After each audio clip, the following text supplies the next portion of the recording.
Donc, nous allons démarrer cet entretien, ce quatrième entretien de la quatrième saison, je dirais, des entretiens d'été. Je rappelle que la thématique générique, c'est « Et si nous parlions d'amour ?» Alors, nous avons déjà évoqué ensemble l'amour et ses déclinaisons, et nous allons continuer ce soir grâce à Martin et à Dominique et Bernard qui nous font l'honneur et l'amitié d'être présents. Et donc aujourd'hui, Martin va nous emmener sur le chemin de la beauté pour essayer de nous montrer comment, à travers la beauté, on va pouvoir rejoindre l'amour. Mais nous lui faisons confiance. Alors, je vais peut-être déjà, dans un premier temps, Alain Noël, te laisser présenter Martin. Oui, très volontiers. Eh bien, la semaine dernière, nous avons écouté Perrine Simon-Naoum qui nous a fait le plaisir de nous parler de la philosophie de l'amour en déclinant de nouveaux items que sont l'amour du soin et l'amour des enfants, qui sont des items de la modernité. Une autre question se pose, c'est à quoi sert l'amour? Quelle est sa finalité? Les deux grandes sources de l'Antiquité, Platon et Aristote, nous ont donné deux réponses différentes. Pour Platon, l'amour est désir d'eux, c'est-à-dire en réponse à un manque, et pour Aristote, l'amour est une joie, sans réponse à un manque. Ce soir, nous allons nous intéresser à la réponse platonicienne. L'amour est désir de beauté, il suffit de relire attentivement le banquet, mais de quelle beauté s'agit-il? C'est la question que nous avons posée à Martin Bettenaut, qui va se charger de répondre à cette question fondamentale. Qu'est-ce que la beauté? Alors, je dois vous présenter Martin Bettenaut. Martin Bettenaut, on va dire, est globalement directeur d'institutions culturelles. Il a suivi dans sa carrière Jean-Jacques Ayagon, que beaucoup connaissent. Il a été directeur adjoint à la ville de Paris des affaires culturelles, puis chef de cabinet du président du Centre Pompidou. Il a été rédacteur en chef adjoint de Connaissance des Arts, puis rédacteur en chef de la revue Vogue France, que beaucoup connaissent également. Il a été délégué aux arts plastiques au ministère de la Culture et de la Communication. Plus récemment, de 2004 à 2010, il fut commissaire général de la Foire internationale d'art contemporain de Paris, dont il a relancé la fréquentation et le succès, on peut le dire, sans craindre sa modestie. Depuis 2010, il s'occupe des différents sites des collections Pinault, Palazzo Grassi, Punta della Dogana, et surtout, récemment, il a été le directeur général de la collection Pinault à Paris, prenant en charge la restauration, si je puis dire, de la bourse du commerce, avec un architecte japonais mondialement connu qui s'appelle Tadao Ando, dont il nous parlera probablement. Cette collection Pinault est ouverte en mai 2021, c'est tout récent. Enfin, pour ne rien oublier, encore que j'ai oublié beaucoup de choses, il a été président du comité culture de la Fondation de France et il reste président de nombreuses activités culturelles. Voilà Martin, merci d'être présent parmi nous. Je laisse la parole à Marie-Thérèse pour qu'elle nous présente les deux modérateurs. Voilà, donc nos deux modérateurs avec Martin, donc Dominique Larcher. Alors Dominique Larcher, elle est quelque part aussi dans l'art et la beauté, puisqu'elle est décoratrice, designer et consultante, et elle est réalisatrice de projets. Elle s'occupe de rénovation d'hôtels, de boutiques, de chantiers privés. Elle crée des lignes de mobilier auprès de différentes marques françaises et beaucoup italiennes. Je crois qu'elle a un faible pour l'Italie, Dominique. Voilà. Et elle est donc prestataire dans ce domaine du design et de l'accompagnement des créateurs, des artistes, des artisans d'art, etc. C'est une sœur de la Grande Loge féminine de France, où elle a été initiée en 1982, et elle s'est donc impliquée dans plusieurs loges, entre autres à Lyon, à Paris et à nouveau à Lyon. Et on a pu aussi la retrouver sur de nombreux chantiers. Donc, merci aussi à toi, Dominique, d'être présente aujourd'hui. Quant à Bernard Filoche, Eh bien, j'allais dire que quelque part, c'est un collègue d'Alain Noël, puisqu'il est médecin et patho-gastro-entérologue, même si maintenant il est à la retraite, mais est-on jamais à la retraite lorsque l'on est médecin? Il est professeur à la faculté libre de médecine de Lille et ancien expert auprès des tribunaux de la cour d'appel de Douai, donc une carrière très médicale. Il est franc-maçon depuis 1971. Il a parcouru tous les degrés du rite écossais ancien et accepté depuis cette date. Donc voilà, l'étendue de ses connaissances n'est sans doute pas à démontrer. Mais je rajouterais que ses pôles d'intérêt, parce que ça m'étonnerait qu'il n'y fasse pas référence quelque part, sont le bouddhisme, le yoga, les mythologies et la musique. Et je sais qu'il est très intéressé par tout ce qui tourne autour du bouddhisme. Donc peut-être qu'on aura aussi l'occasion, Martin, peut-être d'aborder un peu cet aspect des choses où Bernard souhaitera l'évoquer.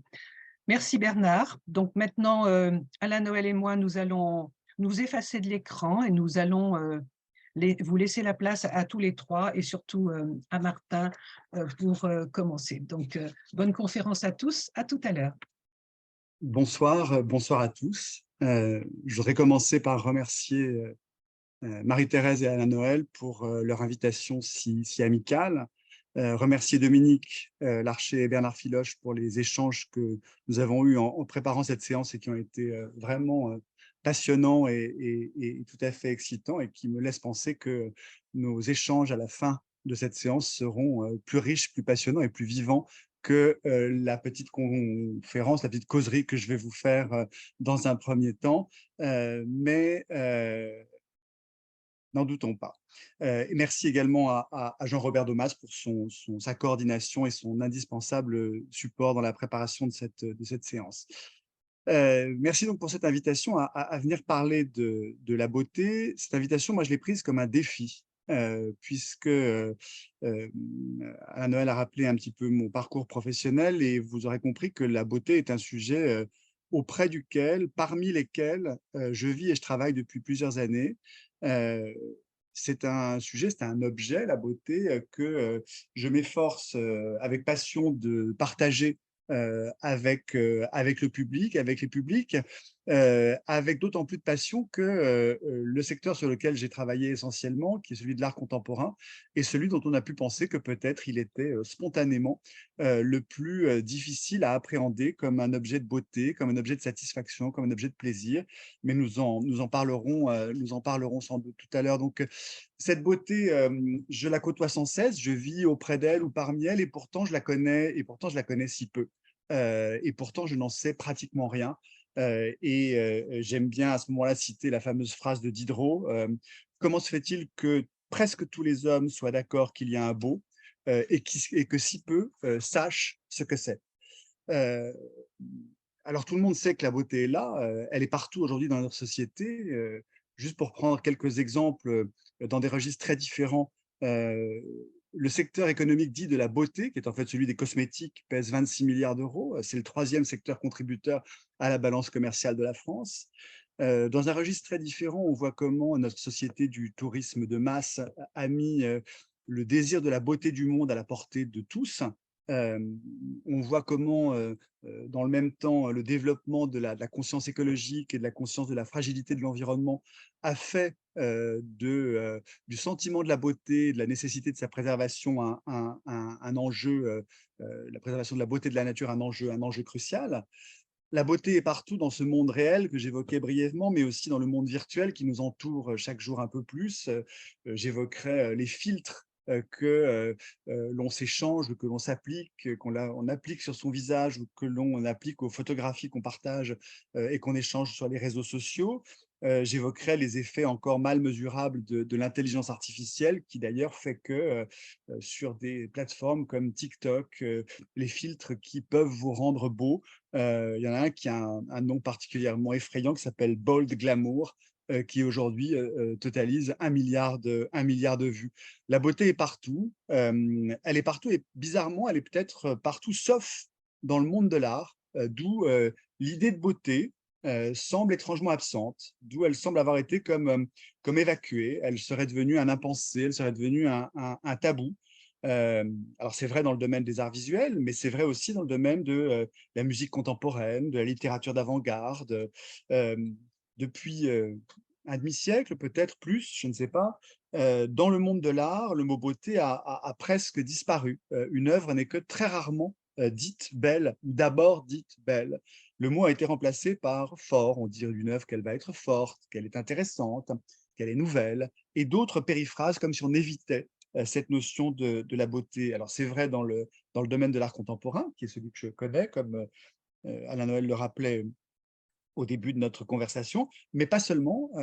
Et je vous mets au défi, chercher combien de fois est prononcé le mot beauté dans les textes des conservateurs du musée du Louvre ou du musée d'Orsay, sur les œuvres dont ils ont la charge, dans ceux des critiques musicaux qui parlent de Mozart ou de Bach, dans ceux des critiques littéraires. Est-ce qu'on dit aujourd'hui d'un roman qu'il est beau? Non, et en tout cas pas d'abord cela. Euh, alors, bien sûr, il y a des nuances selon les cultures. Marie-Thérèse évoquait l'Italie, qui est aussi un aire culturel à laquelle j'ai beaucoup travaillé. L'Italie fait un peu exception. Et là, le mot bello résonne à chaque instant dans la vie de tous les jours, comme dans la vie culturelle. Alors, on pourrait se dire que cette sorte d'évitement de la beauté est affaire de spécialistes blasés, peut-être. Et pourtant, des indices comme un sondage, alors les sondages, ça vaut ce que ça vaut, mais Beaux-Arts Magazine avait fait un sondage il y a quelques années où il demandait à son public, pensez-vous qu'une œuvre d'art doit forcément être belle? Et le public répondait non à 58%. Donc, depuis 30 ans, dans le monde de la culture et dans le monde de l'art, j'ai l'impression d'avoir sans cesse vécu dans une forme d'évitement de la question de la beauté. Et c'est pour ça que j'étais passionné de pouvoir, à votre invitation, essayer de réfléchir à un moment à cet impensé, à ce tabou, à ce refoulé de la beauté. Alors, je ne suis pas philosophe, je suis praticien, je suis familier de ces questions, mais plus dans la pratique, dans l'exercice que dans la réflexion ou la distance. Je ne vais pas tenter de construire une définition de la beauté, mais plutôt, je voudrais essayer de tourner autour, de vous proposer un point de vue un peu diffracté, à partir de quelques réflexions, à partir de quelques lectures, à partir aussi de choses vues ou vécues, et vous proposer plutôt une sorte de promenade, voilà, de papillonner dans une sorte de promenade autour de différents sujets touchant à la beauté. Je me dis que peut-être dans cette promenade très libre, on pourra peut-être croiser l'amour, puisque c'est le thème qui oriente les conférences de cet été. Alors, pour faire cette promenade, je vous proposerai dans un premier temps une petite, très brève, rassurez-vous, histoire de la beauté dans l'art, de l'Antiquité à aujourd'hui. Je vous rassure, ce sera très bref. Puis, je vous proposerai qu'on s'arrête un tout petit peu plus sur ce moment de l'histoire, ce moment finalement assez court, parce qu'il représente à tout casser 200 ans sur plusieurs millénaires, ce qui est donc très minoritaire. Donc, ce moment où, depuis un siècle et demi, 2 siècles, les notions d'art et de beauté ne coïncident plus. En essayant de vous proposer de réfléchir un instant à la question de l'art sans la beauté, voire contre la beauté, et puis de la beauté sans l'art ou hors de l'art. Et enfin, je vous proposerai qu'on évoque la question du rôle de la beauté, plutôt que de se demander ce qu'est la beauté, essayer de se poser la question de ce que fait la beauté, de ce qu'elle produit, la question du plaisir qu'elle peut procurer, et comme en miroir de cette approche peut-être sensualiste, la question de la transcendance, qui sera peut-être un point de départ pour nos échanges et nos débats. Donc c'est parti d'abord pour cette très rapide et très brève histoire de la beauté, qui doit beaucoup à un merveilleux vulgarisateur qui était Umberto Eco, qui a écrit une formidable histoire de la beauté et une tout aussi formidable histoire de la laideur, qui sont toutes les deux disponibles chez Flammarion et qui sont vraiment jubilatoires, qui sont érudites, mais qui sont accessibles, qui sont bien illustrées. Pas comme notre conférence de ce soir, puisqu'après avoir beaucoup hésité, on s'est dit que s'il fallait accompagner cette conférence en visio de diffusion d'images, ce serait peut-être un peu lourd et on risquerait d'y perdre. Pour parcourir cette brève histoire de la beauté, moi je propose de distinguer 4 grands moments auxquels j'ai essayé d'inventer des adjectifs, d'inventer ou de récupérer des adjectifs. Des moments qui, bien sûr, parfois se chevauchent et se succèdent pour des périodes de transition. Il n'y a pas un début et une fin à chacun d'entre eux. Allons-y pour la première période, c'est celle que j'appelle celle de la beauté-harmonie. C'est celle qui dure depuis la Grèce, depuis les philosophes présocratiques, depuis Héraclite, où le monde est organisé en opposition, amour, haine, paix, guerre, calme, mouvement, féminin, masculin, droite, courbe. Et l'harmonie ne naît pas de l'annulation d'un des termes de ces oppositions, mais de l'équilibre des contrastes entre eux, fondé sur la question de la proportion. Cette idée de la proportion, elle est très importante et elle naît de la mathématique, elle naît aussi de Pythagore et de cette vision de l'univers dans laquelle le nombre est ce qui peut donner ordre et compréhensibilité à un univers qui sinon est effrayant parce qu'il est infini et qu'il est illimité. Donc l'harmonie, la proportion, le nombre règle le macrocosme, règle l'univers, mais aussi règle le corps humain, règle les sociétés et leurs structures, et règle bien sûr les arts. La beauté-harmonie dans l'architecture, c'est celle qui va des théories de Vitruve à celle de la Renaissance, à Alberti, celle qui va des temples de Grèce ou de Sicile aux façades de Palladio. La beauté-harmonie dans la sculpture, c'est celle qui tient à l'idée assez extraordinaire du canon. Donc, ce canon, ce nombre magique, le canon de Polyclète qui énonce donc un certain rapport mathématique entre la tête et le corps, entre le corps et les jambes. C'est assez amusant d'ailleurs de se rendre compte que ce canon évolue aussi selon les périodes.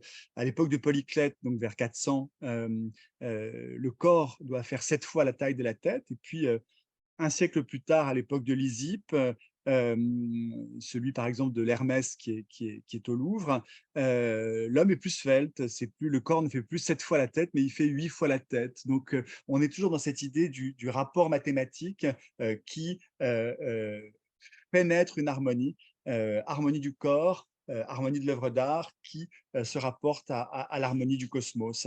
La beauté-harmonie dans la peinture, c'est Piero de la Francesca, dont on sait que outre un peintre sublime, il était aussi, c'est en tout cas ce que disait Vasari, le plus grand géomètre de son temps, ou Dürer, qui était, on le sait moins, aussi auteur de traités de mathématiques. Donc voilà, la beauté-harmonie qui naît de l'Antiquité, qui se développe à la Renaissance et qui va, au cours du Moyen-Âge, se trouver même un peu augmentée encore d'une autre idée qui va venir s'y mêler, qui naît avec le Moyen-Âge et avec la culture chrétienne, qui est l'idée de clarté, l'idée de claritas, avec cette valorisation de la lumière, puisque évidente d'identification entre Dieu et la lumière, qu'on va voilà, trouver dans la rosace de Notre-Dame, dans les enluminures des heures du duc de Berry, la valorisation de la lumière, la valorisation des couleurs associées à une symbolique, et l'exemple de ça, c'est Dante, c'est le voyage de l'enfer vers le paradis, donc ce voyage de l'enfer vers une lumière au centre de la lumière. Et on sait que cette lumière au centre de la lumière, au terme du voyage de Dante, c'est l'amour qui meut le soleil et les autres étoiles. Donc le voilà déjà qui passe. Deuxième période, je propose de l'appeler, après la beauté-harmonie, la beauté en tension. Alors, ça existe dès l'Antiquité. Déjà dès l'Antiquité, il y a des œuvres d'art extraordinaires qui font appel au comique, qui font appel au grotesque, qui font appel à l'obscénité. Mais l'idée va beaucoup se développer et s'installer progressivement au long du Moyen-Âge. L'idée donc que même s'il existe des choses laides, l'art a le pouvoir de les représenter de belle façon. Et que donc la représentation belle d'une chose, d'une réalité laide, transforme la laideur en beauté. C'est évidemment ce moment des monstres, des légendes, du merveilleux. On pense à Jérôme Bosch au début du XVIe siècle et ces créatures effrayantes et fascinantes, belles de laideur. Et donc ce moment de la Renaissance, là on est au début du XVIe avec Bosch, qui est celui de l'apogée de la beauté née de la proportion et de l'harmonie, comme on le voyait tout à l'heure, est aussi le moment où apparaissent des conceptions qui font place à la subjectivité, à la mélancolie, au désordre, les bizarreries d'Arcimboldo à la fin du XVIe, la mélancolie de Dürer et ses animaux bizarres au début du XVIe, les excès, un peu les extases du baroque et de la Sainte Thérèse du Bernin. Donc, ce moment d'une beauté en tension permanente entre ordre et désordre, entre classique et baroque, entre néoclassique et romantisme, entre lumière du XVIIIe siècle et obscurité menaçante. C'est la beauté en tension entre David et Goya, entre Ingres et de la Croix, entre la beauté et le sublime. Euh, c'est le moment où le romantisme va voilà, s'intéresser à la crainte, au terrible, à la dimension terrible des phénomènes naturels, des chaos de rochers de Caspar David Friedrich, des naufrages, des ruines. Et le moment où l'idée de la beauté arrive plutôt comme une forme de catharsis dans ce sublime effrayant. Troisième époque, je l'appelle la beauté oxymore. C'est quelque chose qui va basculer au moment du 19e siècle, après la Révolution, après la fin des absolutismes, l'idée où l'absolu ne procède plus, ne dépend plus seulement du divin, c'est le siècle de la révolution industrielle, celui où au règne de la beauté absolue, donc de la beauté qui procède de Dieu, va succéder le règne des beautés relatives, qui dépendent de la subjectivité individuelle, de la subjectivité de chacun. C'est l'époque des beautés inquiètes, des beautés terribles, la beauté terrible du sublime hein, dont on vient de parler, Rilke qui disait « la beauté commence comme la terreur, à peine supportable », la beauté bizarre de Baudelaire, toujours ces beautés oxymores, beauté terrible, beauté bizarre, qui à la beauté classique oppose qui est banale, il oppose qui est bourgeoise, il oppose une exigence d'irrégularité, de discordance, selon laquelle il n'y aurait pas de vraie beauté. La phrase fameuse « le beau est toujours bizarre ». Je dis qu'il contient toujours un peu de bizarrerie naïve, non voulue, inconsciente, et que c'est cette bizarrerie qui le fait être particulièrement beau. La beauté bizarre, la beauté contre nature, la beauté malade des décadents fin de siècle, la beauté du dandysme, la beauté de Gustave Moreau, de Mallarmé, d'Oscar Wilde, du goût du paradoxe, de la sensualité morbide, du dérèglement des sens. Et voilà, dérèglement des sens, ce mot nous amène immédiatement à Rimbaud, qui est sous le signe duquel je propose de mettre cette quatrième période que nous vivons encore aujourd'hui, qu'on pourrait appeler celle de la beauté insultée. On connaît les mots d'une saison en enfer. Hein. Un soir, j'ai assis la beauté sur mes genoux et je l'ai trouvée amère et je l'ai insultée. Alors, je suis particulièrement heureux de citer cette phrase de Rimbaud aujourd'hui parce qu'en fait, il l'a écrite en juillet 1873 et que ça fait donc à quelques jours près, exactement 150 ans, que Rimbaud a écrit Une saison en enfer. Et donc, cette époque que je propose d'appeler la beauté insultée, elle a donc environ 150 ans parce que toute l'époque des avant-gardes va s'inscrire dans cette logique prophétique de Rimbaud. Donc voilà, un siècle et demi de modernité, c'est un siècle et demi de remise en cause de la beauté par essentiellement rejet de sa dimension absolue et rejet de sa dimension normative. On l'a vu pendant longtemps, la beauté a été vue comme le reflet de la vérité, comme une forme de révélation, voire une forme de rédemption. Et on assiste à un phénomène d'inversion des valeurs, où ce qui paraissait être le reflet de la vérité devient en fait le reflet d'une oppression, le reflet d'une situation de domination de classe au XIXe siècle, de classe intellectuelle, de classe politique, de classe sociale, et puis au XXe siècle, de classe aussi de plus en plus fortement géopolitique et raciale. Donc le rejet de cette approche normative, le rejet du canon, de l'académie, du décoratif bourgeois, ouvre en fait caractérise la période dans laquelle on se trouve, et puis elle ouvre vers la question que je vous propose d'évoquer maintenant, c'est quand la notion de beauté ne fait plus la valeur de l'art, quand ce n'est plus elle qui fait la valeur de l'art, qu'est-ce qui la remplace? Je vous propose qu'on s'arrête un petit instant sur cette question. Donc, en face de ce phénomène de laïcisation de l'art, hein, ou ou de relativisation de l'art, qui arrive au point que l'art peut vivre sans la beauté et même contre la beauté, où se trouve la qualité de l'œuvre, hein, où se trouve sa valeur, où se trouve ce qui va distinguer une œuvre d'art d'un objet utilitaire ou d'un objet décoratif, où se trouve ce qui va distinguer un texte littéraire, un texte poétique, d'un simple énoncé technique ou d'un simple, aujourd'hui on dirait énoncé journalistique. Quand on critique en général la piètre qualité d'un texte, on dit que c'est du texte journalistique, pardon pour les journalistes qui nous écoutent peut-être ce soir. Donc, où est-ce qu'on va trouver ce qu'on ne trouve plus dans la beauté? Alors, je vous propose quelques hypothèses. D'abord, on va le trouver dans la notion d'intensité. Ce qui fait la valeur ou la qualité d'une œuvre d'art, ce n'est plus tant la référence à la beauté qu'à une forme d'idée d'intensité. Alors, il y a un jeune philosophe qui a 42 ans qui s'appelle Tristan Garcia, philosophe et écrivain, qui a écrit un petit livre assez formidable il y a quelques années qui s'appelait La vie intense, dans lequel il examine dans notre société contemporaine la notion d'intensité comme idéal éthique, politique, hédoniste, mais aussi esthétique de nos sociétés contemporaines. Alors, il écrit ça, donc nous incarnons depuis quelques siècles un certain type d'humanité, des hommes à la recherche d'intensification plutôt que de transcendance. Concernant l'art, il écrit « Dans la plupart des disciplines, le but est devenu de dépasser la représentation par le choc de la présence des choses. Le spectateur cherche moins à goûter une représentation qu'à être parcouru par le frisson de sentir l'excès incontrôlable de présence qui se manifeste devant lui. Du même coup, il parvient à se sentir lui-même un peu plus et un peu mieux présent. » Donc, cette idée de passer de la représentation à la présence de l'œuvre qui permet par contre-coup de donner au spectateur le sentiment plus fort d'une présence, c'est cette idée de l'intensité. Alors, où la trouve-t-on dans l'art?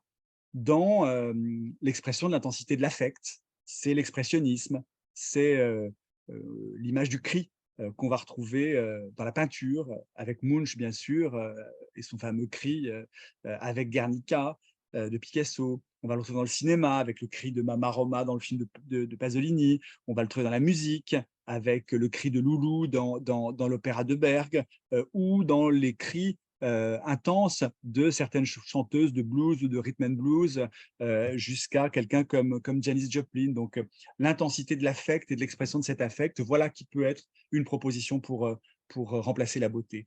L'intensité de l'expérience du spectateur. Donc, la beauté n'est plus dans l'œuvre elle-même, mais dans le rapport, dans ce que produit l'œuvre chez le spectateur. C'est l'idée, par exemple, de l'œuvre d'art totale, celle qui a marqué toute la recherche de l'opéra au XIXe siècle et aussi au XXe siècle, mais au XXe siècle, l'idée du cinéma et aujourd'hui de ce qu'on peut appeler l'art immersif.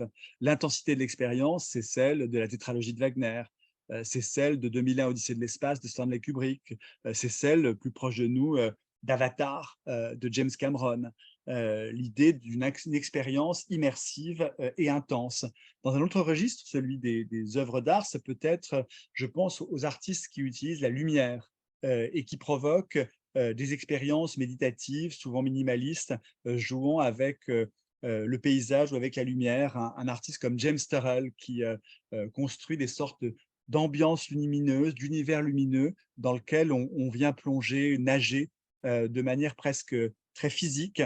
C'est cette idée de l'intensité de l'expérience. Et puis, dans un autre registre très important, mais l'art, c'est cela aussi, c'est l'expérience esthétique proche de la forme de transe qu'on va trouver dans certains domaines musicaux contemporains, du côté du métal ou de l'électro, cette dimension de l'intensité de l'expérience, et qui donc, je le redis peut-être en citant en me référant au philosophe, à John Dewey, puisque la valeur n'est plus la valeur de la beauté qui est dans l'œuvre elle-même, mais dans la valeur de l'expérience. Et pour Dewey, la valeur est facteur de la qualité relationnelle entre l'individu et son environnement. La valeur de l'expérience, c'est la valeur de l'engagement du spectateur dans une activité donnée. Donc voilà, l'intensité peut remplacer la beauté, ou en tout cas peut avoir pris la place de la beauté. Deuxième chose qui peut l'avoir faite, c'est la notion de nouveauté. Alors j'y reviendrai un petit peu plus tard, je citerai juste là à nouveau Baudelaire. Nous voulons, tant ce feu nous brûle le cerveau, plonger au fond du gouffre, enfer ou ciel, qu'importe, au fond de l'inconnu pour trouver du nouveau. la modernité, c'est cette idée que le nouveau, l'innovation est l'une des sources de la valeur de l'œuvre d'art. Tout à l'heure, j'évoquerai comment les neurologues, les neurosciences analysent cette idée de nouveauté et du plaisir qu'elle peut produire. Troisième hypothèse, on peut trouver la valeur de l'art non plus dans la beauté, mais dans la profanation de la beauté. Comme si le sacrilège auquel qu'on inflige à la beauté affirmait paradoxalement le caractère sacré de cela même qu'il vient détruire.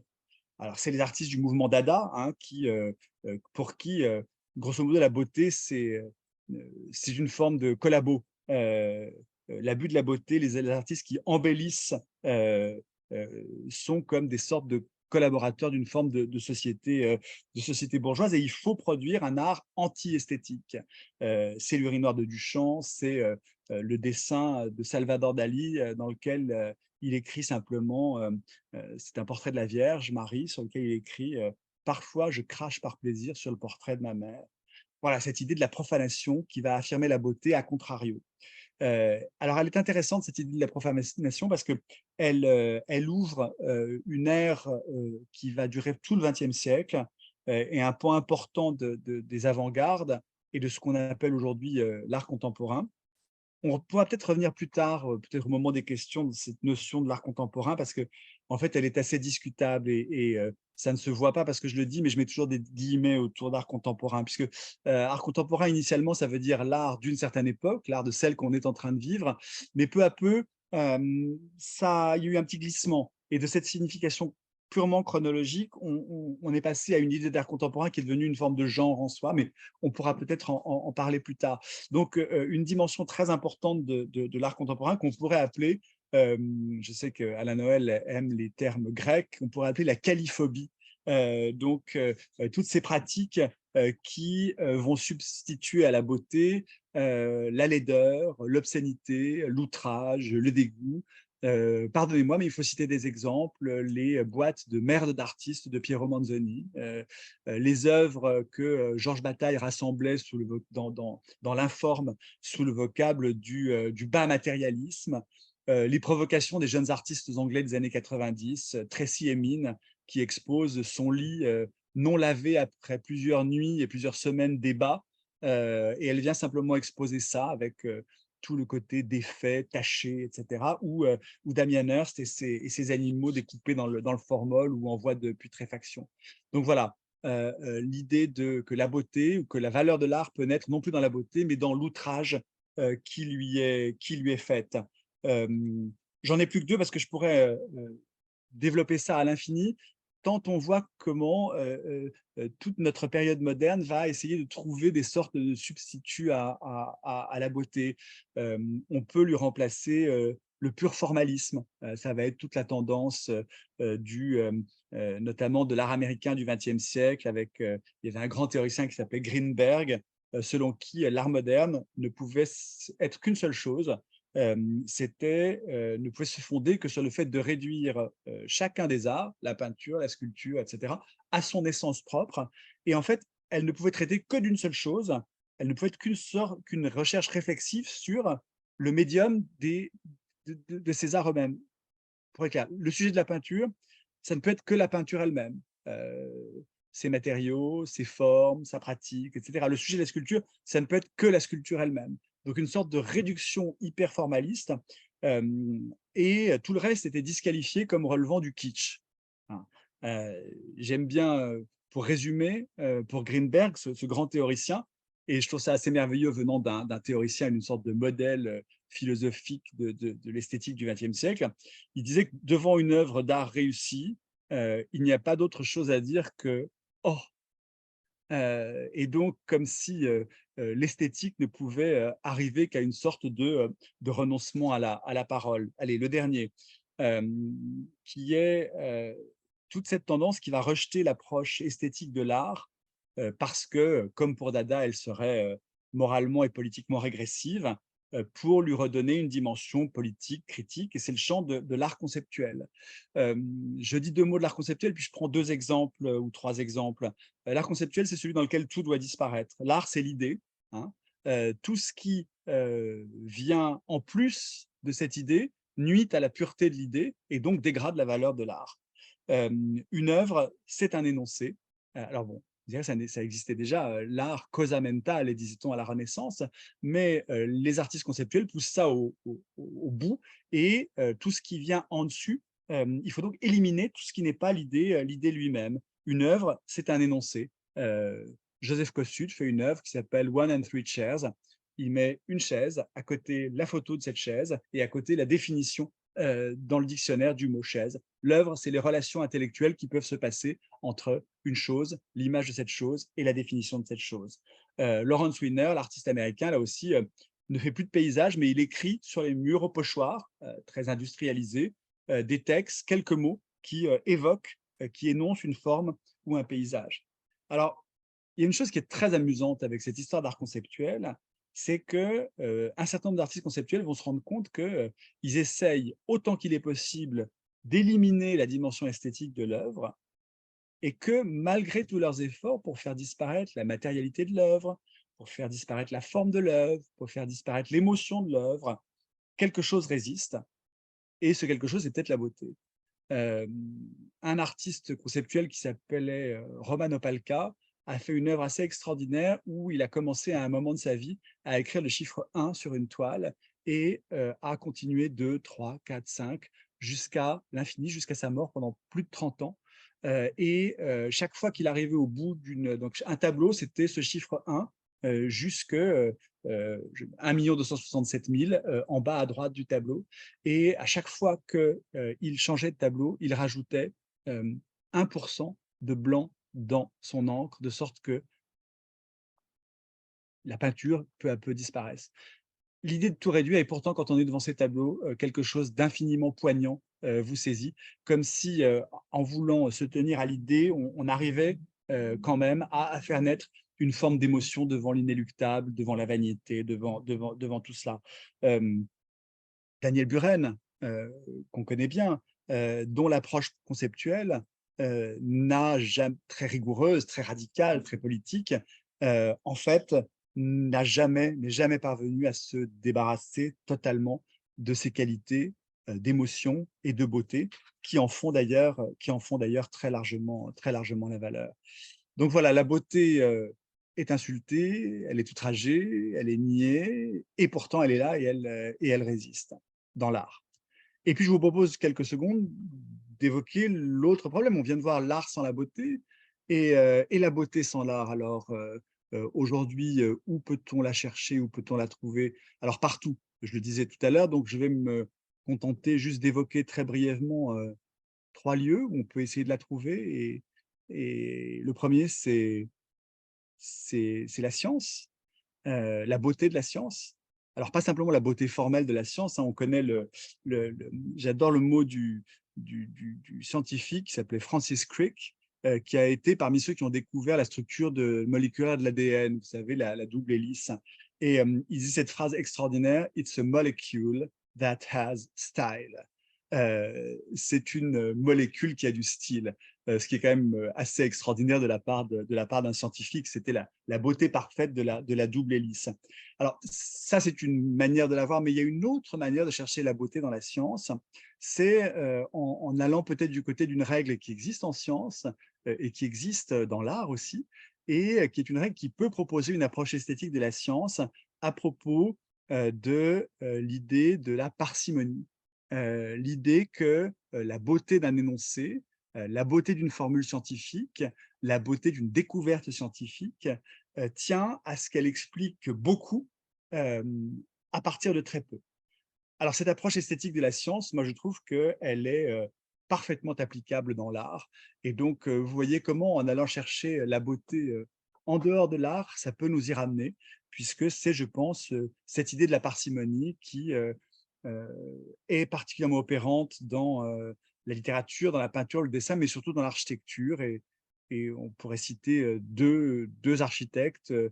Cette règle de la parcimonie, c'est celle qui, bien entendu, guide le travail de Tadao Ando, l'architecte japonais qu'évoquait Alain Noël tout à l'heure, ou de Le Corbusier et le dénuement de son cabanon du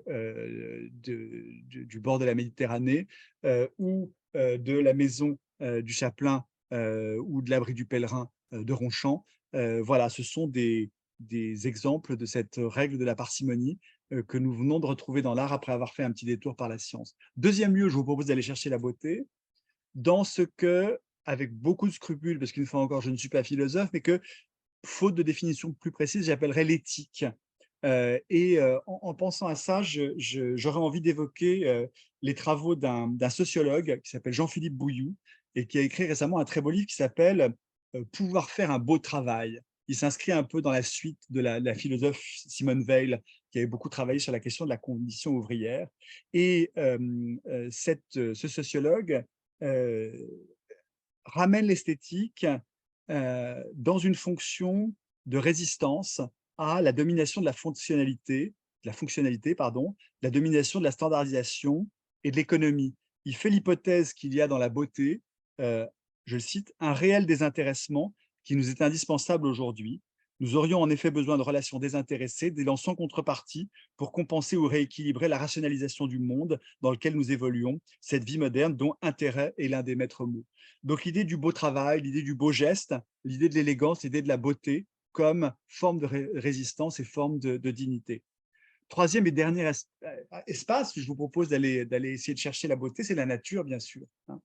Donc on sait que pendant très longtemps, la beauté de la nature et la beauté de l'art étaient considérées à peu près de la même chose, puisque grosso modo, la nature était une œuvre de Dieu et que donc la beauté de la nature était la beauté de l'œuvre de... Enfin, il y avait une sorte de similitude. Et puis, avec Hegel notamment, la beauté de la nature est passée un peu au deuxième rang, puisque la beauté de la nature, elle est certes une beauté, mais une beauté qui n'a pas de sens.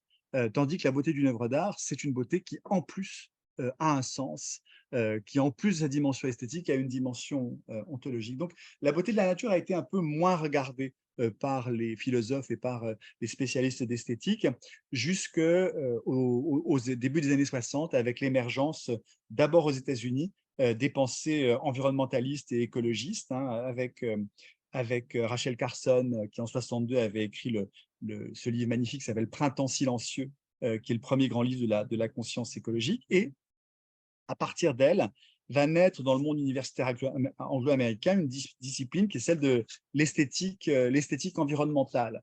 Alors cette dimension de la beauté et de l'esthétique environnementale, si je l'évoque, c'est parce que aujourd'hui, on se rend compte qu'elle prend de plus en plus de place dans le paysage artistique, philosophique, littéraire, éditorial français et francophone, avec des auteurs que j'ai vraiment envie de citer parce qu'ils sont passionnants, comme Baptiste Morisot, qui est à la fois philosophe, biologiste, spécialiste du pistage des animaux, avec Alexandre Lacroix, avec la philosophe liégeoise Vinciane Després, avec Estelle Zong.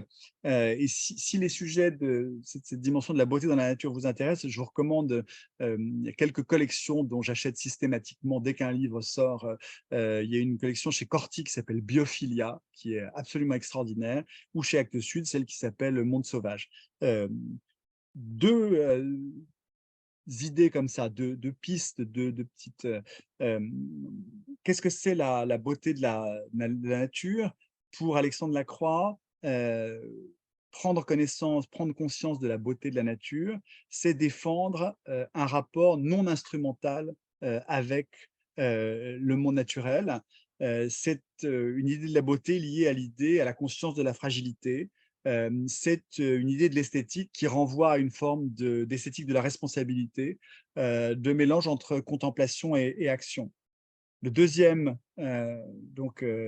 non-instrumentalisation du rapport, côté Lacroix. Le deuxième qui m'intéresse, c'est celui du décentrement de la perspective. Et là, je citerai juste une petite phrase d'Estelle Zong, cette jeune à la fois historienne d'art et en même temps passionnée par la nature.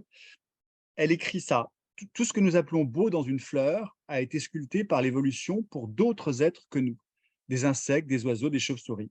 Alors là, il y a un mystère assez intéressant, parce que si on prend au sérieux le fait qu'on trouve les fleurs belles, alors ça voudrait dire qu'on partage un goût esthétique avec, par exemple, les coléoptères.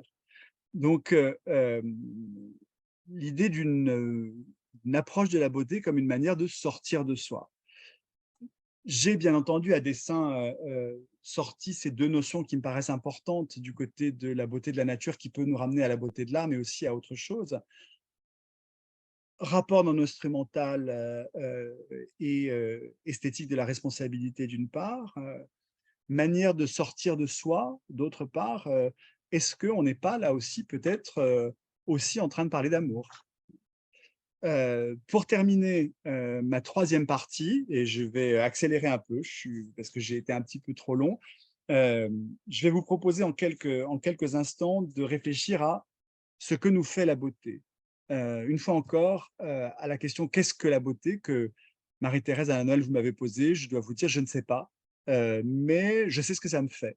Je ne connais pas la beauté, je connais le sentiment de la beauté. Je connais ce sentiment, de quelque chose qui emplit l'âme, qui donne l'impression qu'on sort de soi, qui une fois encore peut peut-être, à nouveau nous ramener à quelque chose qui est pas loin de cette notion de l'amour. Mais brièvement, je voudrais, évoquer cette idée de que fait la beauté à travers, d'un côté une approche sensualiste, celle du plaisir, et de l'autre, celle de la transcendance. Je reviens un instant à Eco. Il dit, «On parle de la beauté, on parle de beauté quand on jouit d'une chose pour ce qu'elle est, indépendamment du fait qu'on la possède. Il existe des choses agréables à regarder indépendamment du désir qu'on éprouve pour elles». Alors ça, c'est une merveille parce que la beauté, ça veut dire qu'elle est inépuisable, que donc plus elle est partagée, plus elle est abondante, heu, comme l'amour sans doute d'ailleurs. Hem, J'avais prévu, mais je ne vais pas faire ce petit détour parce qu'on a déjà pris trop de temps, simplement pour, raccrocher un peu, avec mon expérience personnelle à la FIAC et ensuite jusqu'à l'année dernière, auprès de la collection Pinault, donc dans un univers qui est celui des collectionneurs. Si, l'idée de la beauté, est indépendante du désir qu'on éprouve pour elle ou du désir de possession, on comprend assez rapidement que l'idée de collection, est une forme de perversion de ce sentiment. Alors, on pourra peut-être en parler plus tard, mais je voulais juste l'évoquer. Il y a des approches psychanalytiques qui sont très intéressantes. Julia Kristeva, notamment, avait travaillé là-dessus. Mais je voudrais profiter du temps qui nous reste pour évoquer très brièvement une approche qui m'intéresse parce que je ne suis pas sûr de la comprendre totalement. C'est celle qui est la plus matérialiste qu'on puisse imaginer, qui est celle que développe le neurobiologiste et grand collectionneur d'art, grand amateur d'art, Jean-Pierre Changeux, qui a travaillé sur les neurosciences appliquées à l'art et à la beauté. Son point de départ, c'est le fameux syndrome de Stendhal, qui, vous savez, sort de Santa Croce en 1826 et puis est comme saisi à un malaise extrêmement profond, physique et ontologique, à partir de ce trop de beauté qui l'entoure. Et Changeux, donc Jean-Pierre Changeux, propose une lecture neurobiologique de ce syndrome de Stendhal autour d'un concept que je trouve passionnant et que je voudrais partager avec vous, qui est celui d'initiation, donc de mise à feu. Il dit: La puissance de l'œuvre mobilise les émotions avec une telle force qu'on imagine une mise en éveil cérébrale, une ignition explosive de notre espace de travail neuronal, de notre espace de travail neuronal conscient, unissant système visuel, cortex préfrontal et système limbique. Alors c'est magnifique cette image de la mise à feu parce que on pense à Pascal, hein, on pense à la révélation, on pense à la nuit du mémorial qu'il appelait aussi la nuit de feu, mais on pense aussi tout simplement au coup de foudre amoureux, hein. Hem, alors, juste 2 petits mots, heu, pour citer encore un tout petit peu Changeux. Hem, il décrit plus précisément cette ignition, donc l'expérience esthétique correspond à une synthèse globale particulière, donc au sein de l'espace de travail neuronal conscient, constitué à partir des éléments suivants: les formes, les couleurs et les figures perçues, ainsi que les souvenirs et émotions évoqués. Il en résulte une résonance globale inattendue entre l'œuvre d'art et l'organisation interne du cerveau. Hem, alors il ajoute un petit élément. Vous savez, tout à l'heure, j'ai parlé de la question de la nouveauté, qui avait remplacé la beauté à certains endroits. Il se trouve que Changeux propose, une explication à cette valorisation de la nouveauté, qui, est une source du plaisir esthétique selon lui, au même titre que l'harmonie, la cohérence des parties et du tout, je vous le dis très rapidement parce que, C'est quand même assez intéressant. Donc, les observations d'imagerie mentale de Pofsner révèlent que lorsqu'un sujet devient familier avec une liste de noms qu'il a lu plusieurs fois, l'activité cérébrale progressivement s'éteint. Mais dès qu'une nouvelle liste lui est présentée, le cortex frontal et l'aire de Wernicke s'allument sur la face latérale ainsi que le contexte singulier. Nul doute que la lecture d'un poème de René Char, d'une mélodie de Poulenc ou d'une note de Pasteur maintiennent en permanence un niveau élevé de débit sanguin chez l'auditeur qui fait écho à celui de l'auditeur. L'imagerie cérébrale montre que la première exposition à un objet ou à une œuvre surprenante active le cortex frontal, mais après les avoir vus plusieurs fois, le sujet se familiarise avec l'œuvre et l'activation frontale s'éteint. J'avais envie d'évoquer cette dimension oui, matérialiste, sensualiste, presque neurobiologique de la beauté et j'en terminerai avec cela, en miroir, évoquer brièvement la question de la transcendance. Hein. Alors, j'ai été trop long, je me contenterai juste de semer quelques petites graines, quelques citations qui renvoient à deux aires culturelles différentes et qui permettent peut-être ainsi d'évoquer la dimension universelle de la question de la beauté. D'un côté, la culture chrétienne et de l'autre, la culture orientale, extrême orientale. La culture chrétienne, bah, c'est celle qui m'est le plus familière puisque c'est la culture dont je viens. Et là, voilà, je vous fais deux citations d'une grande beauté. Hein. Saint Augustin, j'ai interrogé le ciel, le soleil, la lune, les étoiles, et j'ai dit à tous les êtres qui entourent les portes de ma chair, dites-moi de mon Dieu, puisque vous ne l'êtes pas, dites-moi quelque chose de lui. Et d'une voix forte, ils me clamèrent, c'est lui qui nous a fait. En fait, les interroger, c'était les regarder de tous mes yeux, écouter leurs réponses, c'était voir leur beauté. Alors certains philosophes ou certains historiens d'art comme Jean Clair voient dans ce passage de Saint-Augustin une chose qui est assez intéressante, qui est une preuve esthétique de l'existence de Dieu. On sait qu'il y a toutes sortes de preuves de l'existence de Dieu. En voilà une preuve esthétique, et comme Dieu est, en tout cas dans cette culture chrétienne amour, nous y revoilà. En fait, Dieu est, et la preuve de l'existence de Dieu, c'est que toute la création témoigne de son œuvre et que cette œuvre est belle. On pourrait évoquer Dostoïevski, mais on le fera peut-être tout à l'heure. Je suis sûr que Bernard ne manquera pas de nous y emmener. J'évoquerai juste très brièvement de l'autre côté du globe, en Orient, en Chine, autour de deux petites notations de François Cheng sur la question de la beauté dans les philosophies extrême-orientales, qui dit simplement concernant la beauté, nous observons que, de fait, notre sens du sacré, du divin, vient non de la seule constatation du vrai, c'est-à-dire de quelque chose qui effectue sa marche, qui assure son fonctionnement, mais bien plus de celle du beau, c'est-à-dire quelque chose qui frappe par son énigmatique splendeur, qui éblouit et subjugue. L'univers n'apparaît plus comme une donnée, il se révèle un don invitant à la reconnaissance et à la célébration. Voilà, donc je voulais juste placer on aurait pu évoquer la culture musulmane, enfin d'autres cultures, mais simplement en Europe et en Extrême-Orient, deux points de vue sur cette transcendance de la beauté à mettre en miroir de l'approche plus matérialiste de Jean-Pierre Changeux.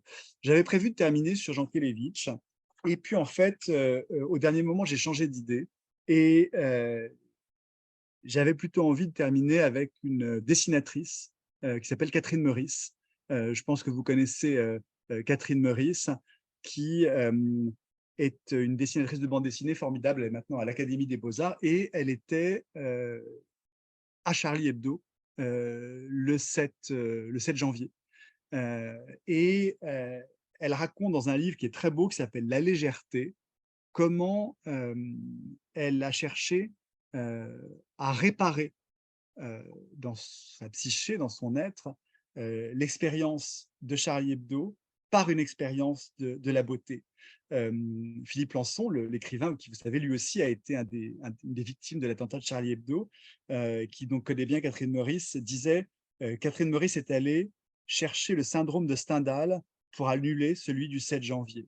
Donc, la beauté comme source possible de réparation. Donc, Catherine Maurice, elle est partie à la Villa Médicis pendant 1 an et elle a écrit ce très, très beau livre. Et il y a une vignette, un dessin dans ce livre où il y a 2 personnages qui sont dans les montagnes. Un personnage, c'est elle, dans des montagnes. Alors, on croirait un Caspar David Friedrich, vous savez, les voyageurs au-dessus de la mer de nuages. Et puis, l'un des 2 personnages dit moi, ce qui m'a soudain paru le plus précieux après le 7 janvier, c'est l'amitié et la culture. L'autre répond moi, c'est la beauté. Et le premier reprend c'est pareil. Voilà, c'est sur ce c'est pareil que je vais clore cet exposé qui, je suis désolé, a peut-être été un peu long et est parti un peu dans tous les sens, mais voilà, qui était une promenade plus qu'une exploration, et je vous remercie de l'avoir écouté. Est-ce que… Dominique et Bernard, vous revenez? Voilà. Voilà. Ça y est, je suis connectée. Je pense qu'on m'entend.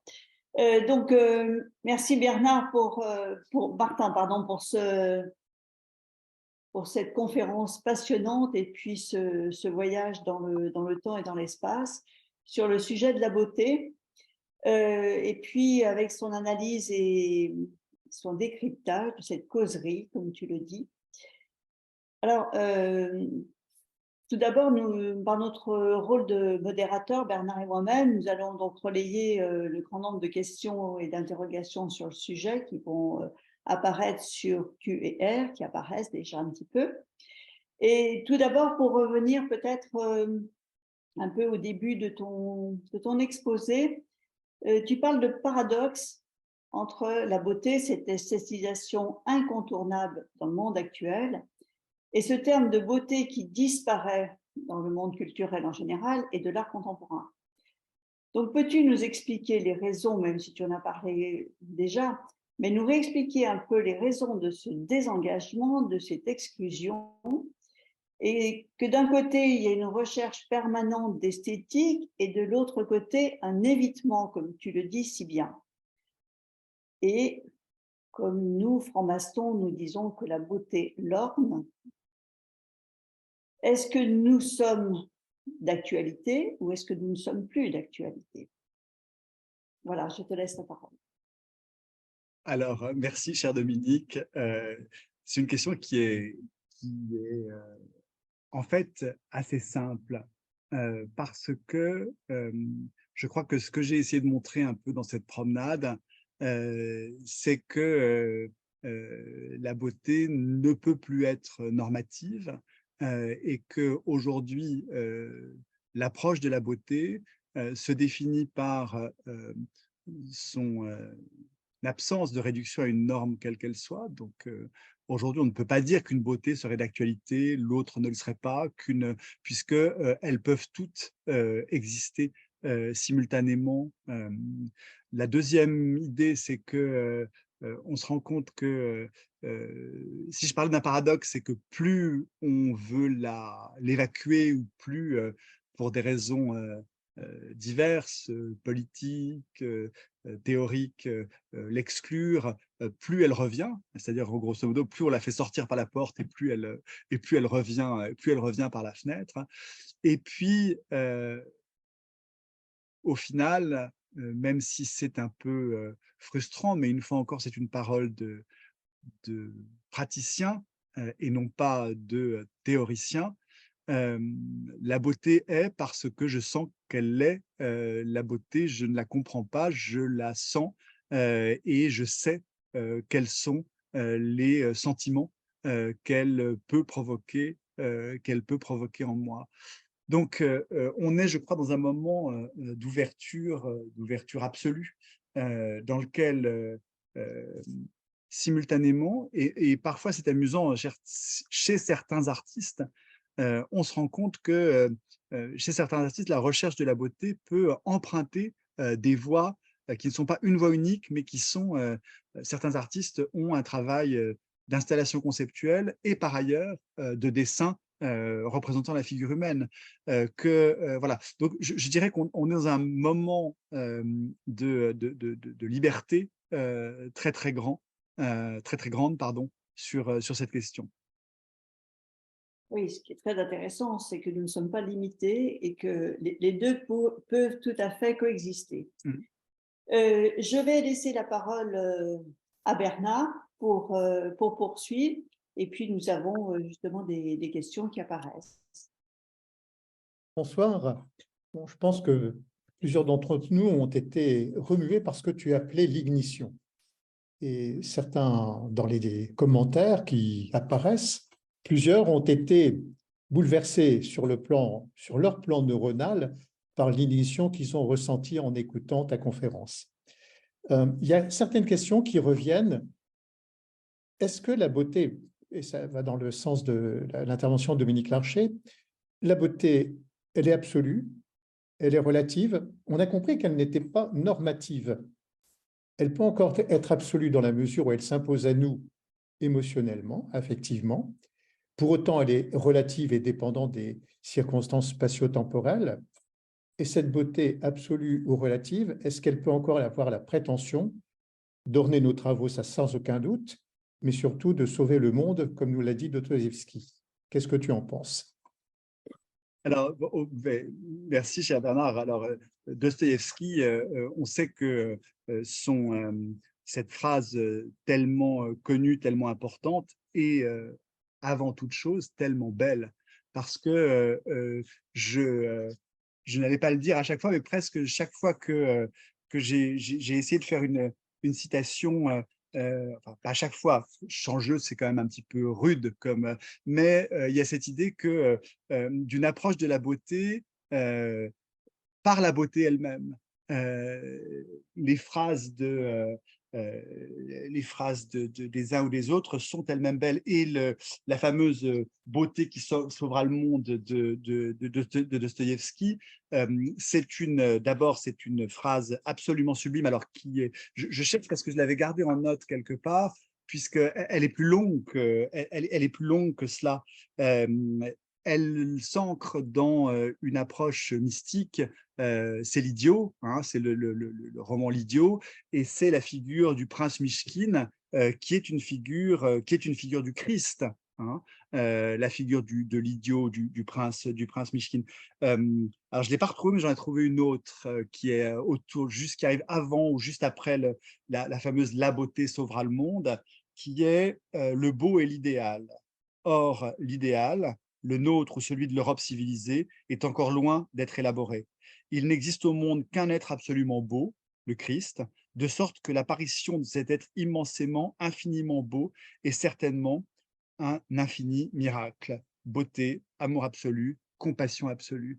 Je pense que c'est une chose que je n'ai pas évoquée dans mon développement, mais cette idée de la beauté comme lieu d'une rencontre, comme lieu d'une compassion absolue, c'est-à-dire à travers l'approche de la beauté, la possibilité de créer entre des êtres, alors un créateur et celui qui observe ou qui contemple ou qui lit son œuvre, mais aussi entre des êtres humains réunis par cette même lecture.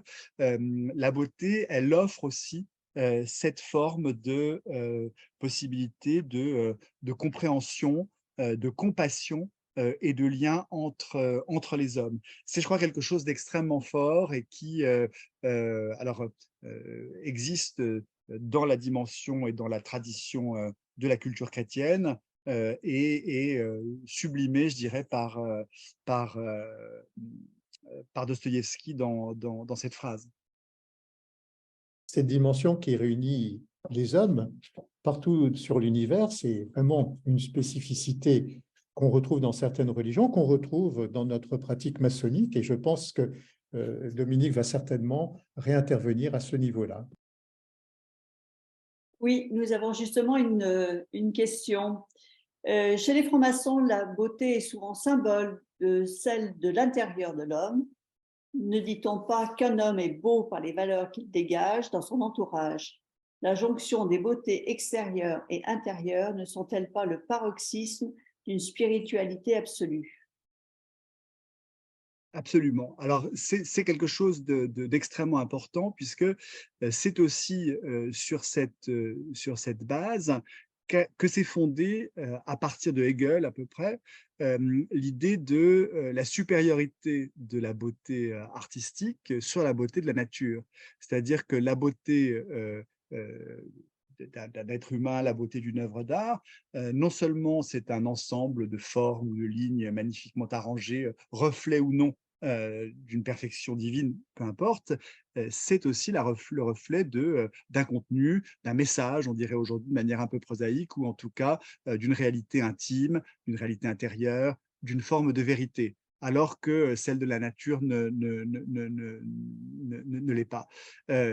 Et c'est vraiment, je crois, toute la dimension toute la dimension ontologique de la beauté qu'on retrouve effectivement dans toutes les grandes philosophies ou dans toutes les grandes traditions philosophiques. On en revient donc à l'idée platonicienne que la beauté nous conduit au bien, au souverain bien. Oui, oui, oui. Alors, j'aime bien l'idée qu'on puisse aussi, cette idée platonicienne, la faire vivre, euh, euh, la faire vivre de manière nous conduit au souverain bien. Alors, elle peut émaner du souverain bien, mais elle peut aussi nous y conduire.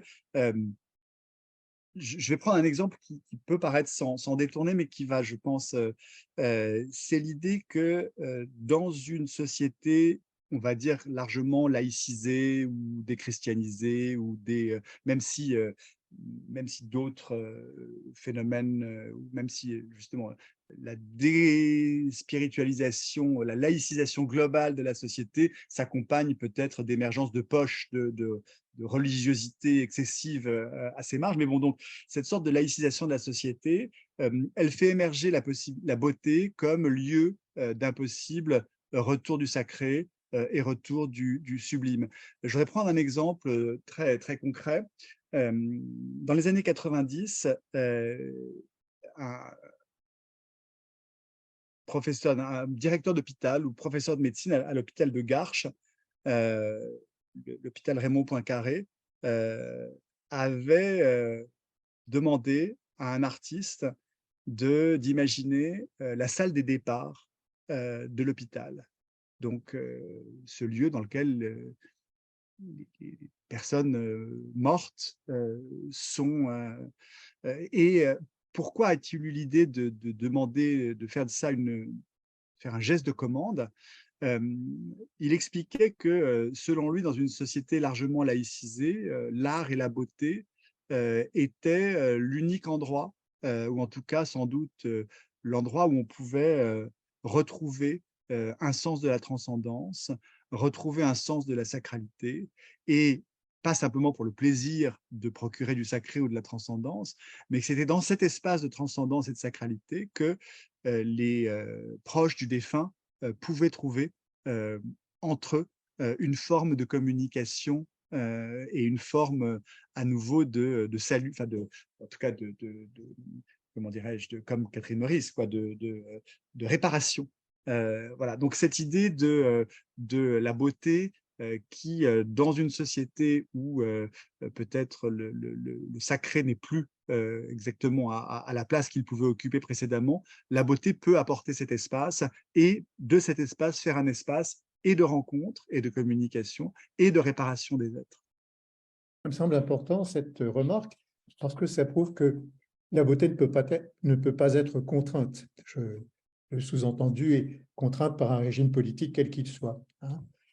Et je reviens sur la citation de François Schenck que tu avais fait dans son livre sur la beauté. L'univers n'est pas une donnée, mais un don. Cette phrase, elle est merveilleuse, puisque tu fais, par le biais de François Schenck, un détour vers l'Orient. Je sais qu'à la Bourse du Commerce, tu as eu l'occasion de travailler avec Tadeu Ando, qui est un architecte japonais que je connais au hasard de mes voyages au Japon. Et il y a cette dimension universelle. Il a pu faire une église de lumière comme celle qui est près d'Osaka, de même qu'un sanctuaire bouddhiste comme celui qui est près de Sapporo. Et tu as eu l'occasion donc de le côtoyer de très près pendant votre parcours commun à la Bourse du Commerce. Est-ce que tu peux nous donner quelques éclairages et quelques anecdotes de cette période? Oui, avec grand plaisir, parce que j'ai eu la chance de pouvoir côtoyer Tadao Ando 2010, 2011, pendant presque une dizaine d'années à Venise, puisqu'il venait tous les 2 ans à Venise. Tadao Ando vit au Japon. Il est resté dans cette forme de parcimonie que j'évoquais tout à l'heure. L'agence Tadao Ando, qui est c'est l'un des plus grands architectes du monde, il n'y a pas 40 personnes qui y travaillent. Donc, il a vraiment réussi à se tenir dans une dimension très artisanale, très, très proche. Et tous les 2 ans, il fait son tour d'Europe pour aller suivre les projets, suivre les… donc, j'ai eu l'occasion de le voir souvent. L'une des choses qui me passionne le plus, ou que j'aurais envie de partager avec vous, parce qu'elle elle rejoint des idées qu'on a un peu évoquées tout à l'heure, c'est-à-dire de la dimension à la fois, on pourrait dire, spirituelle et laïque, et du monde, et temporelle, pardon, de l'architecture. Tadao Ando, d'abord, tout naît du dessin, tout naît du geste, tout naît de l'idée. On parlait d'initiation tout à l'heure. Le projet, en général, naît en quelques secondes. C'est un dessin, en général, d'un trait ou de 3 traits ou de quelques traits, et qui sont là dès le début, dès qu'il a rencontré le commanditaire, dès qu'il a compris le projet. Et alors ensuite, évidemment, ça évoluera, mais ça restera de là. Ça ne commence pas par l'analyse de milliers de données, ça ne commence pas par la modélisation de toutes sortes de choses, ça n'emprunte jamais l'idée du calcul mathématique extrêmement sophistiqué, ça part du dessin. Et tout au long du projet, la dimension physique va exister. Ça naît d'un dessin. Ensuite, ça va s'incarner par des maquettes qui sont faites avec du papier, qui sont faites avec du carton, qui sont faites avec du bois. C'est un projet qui, alors, bien entendu, lorsqu'il s'agit ensuite de dessiner finement des profilés de charpente ou de poutres, il y a bien sûr une dimension de calcul électronique ou informatique, etc. Mais sinon, du début à la fin du processus, le corps, la physicité, la sensualité du trait du dessin, celle du toucher d'une matière, celle du bricolage est présent. Et c'est intéressant parce que c'est un des architectes les plus, comme tu le disais, les plus liés à l'idée d'une forme de minimalisme, de pureté, presque d'architecture qui se fait avec du vide, qui se fait avec voilà, la façade de l'église de la Lumière d'Osaka qu'évoquait Bernard. Vous en connaissez sûrement la façade. En fait, c'est une façade en béton dans laquelle il y a simplement 2 fentes qui, de haut en bas et de droite à gauche, divisent la paroi de la façade comme par une croix, mais qui n'a pas de matérialité. C'est-à-dire que cette croix, c'est vraiment un trou par lequel la lumière entre, par lequel le froid ou la pluie entre. C'est une absence, c'est une chose, il n'y a plus de matière. Et pourtant, donc, on est à la fois dans cette spiritualité, cette absence de la matière, et dans le même temps, dans cette présence sans cesse physique d'un geste, d'un toucher. Voilà, ça, c'est une chose que j'avais envie de partager avec vous. L'autre chose, c'est cette idée à nouveau d'une beauté ou d'un art qui est à la fois dans le royaume, dans le monde réel et dans le monde spirituel, puisque l'une des particularités de Tadao Ando aussi, c'est que ces projets, les projets qu'il construit, existent simultanément dans son esprit dans 2 registres. Le premier, c'est le projet le projet idéal, tel qu'il l'a inventé, tel qu'il l'a imaginé. Il va en faire le dessin, en faire la maquette. Et comme vous le savez, un processus de construction, un processus d'architecture, c'est ensuite la confrontation d'une idée avec une infinité de contingences, de contraintes techniques, de contraintes de sécurité, de contraintes que sais-je, etc. Et Tadao Ando, qu'on imagine toujours comme ça, très, très raide, très taciturne, très orgueilleux aussi, en fait, est extraordinairement ouvert à la prise en compte des contingences qui font que son œuvre va devoir être alors moins haute qu'imaginée. Et puis, finalement, là, on avait dit que ce serait du vide, mais c'est quand même un peu compliqué que la pluie tombe sur les fidèles, donc on va remplacer le vide par une vitre, etc., etc. Et en fait, on se rend compte que dans l'esprit de Tadao Ando, le projet va exister simultanément, comme dans 2 réalités distinctes, qui communiquent parfois totalement, parfois pas beaucoup, mais qui est le monde idéal et le monde réel. Lorsque Tadao Ando est invité à présenter son œuvre dans une exposition comme ça a été le cas au Centre Pompidou il y a quelques années, il montre de l'église de la Lumière, la maquette telle qu'elle a été imaginée au départ, c'est-à-dire avec ce trou, avec cette béance. Lorsqu'en revanche, il travaille avec ses équipes ou avec à d'éventuels aménagements ou restaurations de la même église, il travaille sur la maquette de l'église telle qu'elle a été réalisée. Donc l'idée que dans l'esprit de l'artiste, une même œuvre peut appartenir comme ça à plusieurs ordres, à plusieurs règnes, c'est quelque chose qui m'a aussi beaucoup frappé.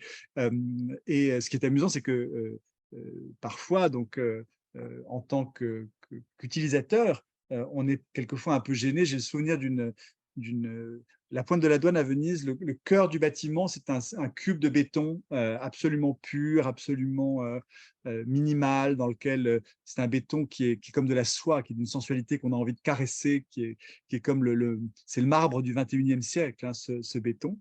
Et un artiste pour faire une peinture murale, avait dû doubler le mur de béton sublime d'un mur de placo-plâtre. Et donc, j'étais extrêmement embêté à l'idée que le maestro Ando San allait découvrir son œuvre avec du placo-plâtre dessus, ce qui n'était pas très… Et donc, j'étais très inquiet, j'étais dans mes petits souliers, et puis je lui fais la visite, et quand on arrive devant, il s'arrête un instant et il fait… Alors, j'étais très effrayé, je ne savais pas trop ce que ça voulait dire, je demandais à son interprète qu'est-ce que ça veut dire, il ne me disait pas trop.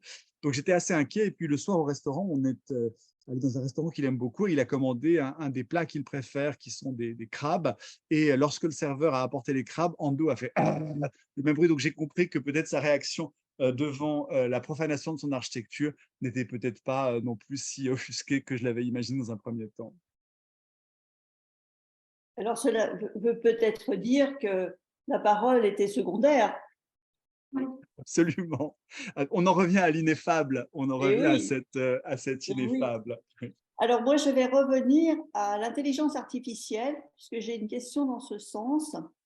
Donc, un grand merci à Martin Mettenaud pour son exposé sur l'évolution du concept de beauté. Ma question portera sur l'évolution du concept de beauté. Quid du beau et de la nature dans un monde tourné vers l'écologie? Quid de la beauté et de l'intelligence artificielle?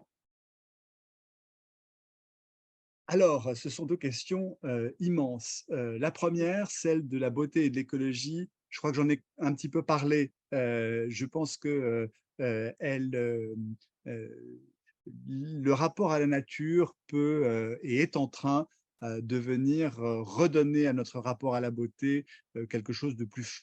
c'est presque en train de la recharger, de la revigorer, en y réintroduisant cette dimension de la responsabilité et de la fragilité. Donc, je crois qu'un monde qui est de plus en plus tourné vers l'écologie et ce type de préoccupation est un monde dans lequel la notion de beauté va prendre une place de plus en plus importante dans sa dimension de beauté visuelle ou esthétique, mais aussi dans sa profondeur. Pour ce qui concerne l'intelligence artificielle, c'est une question passionnante parce qu'en fait, on n'en sait absolument rien.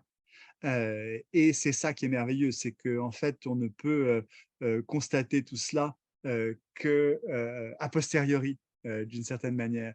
L'intelligence artificielle, elle existe déjà un peu depuis assez longtemps, alors de manière jusqu'à présent un peu rudimentaire, mais elle est déjà présente dans le cinéma, elle est déjà présente dans l'aide à la composition musicale, elle est déjà présente depuis les recherches de l'IRCAM dans les années 70, enfin, elle est déjà présente. Mais en même temps, la vitesse, l'accélération de tout cela fait que on ne sait absolument pas ce que ça peut donner, ce que ça peut produire.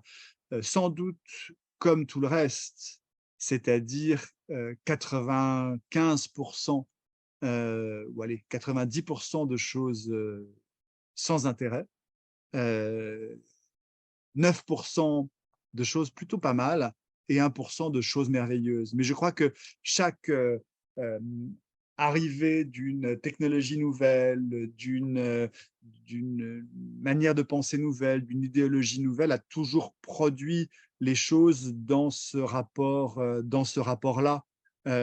Et donc, je crois que de l'invasion qui me semble absolument inéluctable, dont je ne vois absolument pas où elle nous conduira à une vitesse folle, je ne vois pas de raison pour qu'en naisse autre chose que ce qui s'est fait à chaque évolution successive. Et dans ce rapport-là, qui, comme vous le voyez, n'est pas favorable à la beauté, mais ce n'est pas grave, puisque même le 1% est plus fort que tout le reste.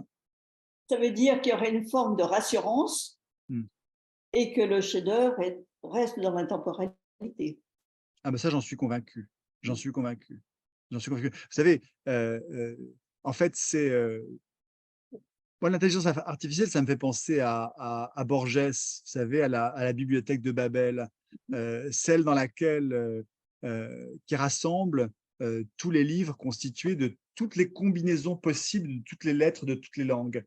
Donc, ça veut dire que dans cette bibliothèque de Babel, tout est là. Et je pense que voilà, la folie comme ça, proliférante de l'intelligence artificielle me fait penser à cela. Je pense que soit Marie-Thérèse, soit Alain-Noël souhaitent peut-être reprendre la parole, puisque nous arrivons un peu à la fin de l'entretien. Et je remercie en tout cas Martin de ses réponses. La partie questions-réponses est toujours très éclairante et très ouverte. Et les réponses étaient vraiment extrêmement intéressantes. Un grand merci.